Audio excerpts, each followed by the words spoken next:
to How to Cook, Recipe Easy Style. I'm Maisie. And I'm Daniela. And today we're cooking Mexican corn. So to start off with, you have to get your ingredients ready.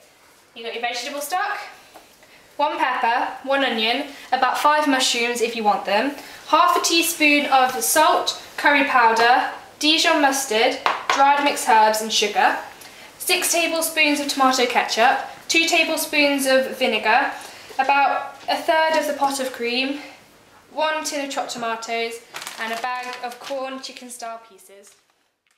The first thing you need to do is chop up the peppers and the onions and put them in a frying pan with some oil.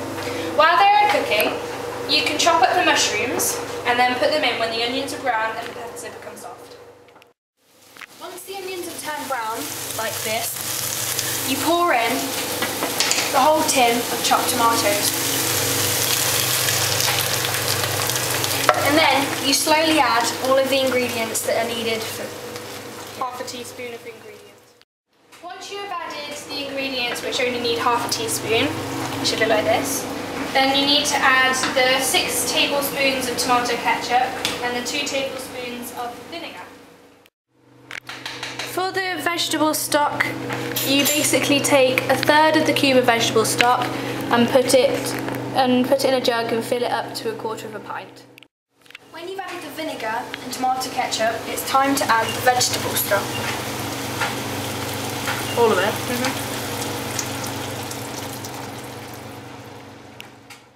When you've added the vegetable stock, it should look like this. You then add the second to final ingredient, the corn pieces. Put all of them in, stir, and then leave to simmer on a lower temperature than it is at the moment. When you have put the corn slices in and stirred it in, put the lid on and then just leave to simmer. Now we're going to see to the second part of making Mexican corn, the rice. So the first part of making the rice is get a cup about this size, you can see it, and then fill about 2 cups if you're making for 4 people, 1 cup if you're making for 2 of rice. Not to the top, just a little bit below, and then when you have, go to the sink, put it in a sieve, and then just sieve it for a bit so the starch is not on the rice when you're cooking it.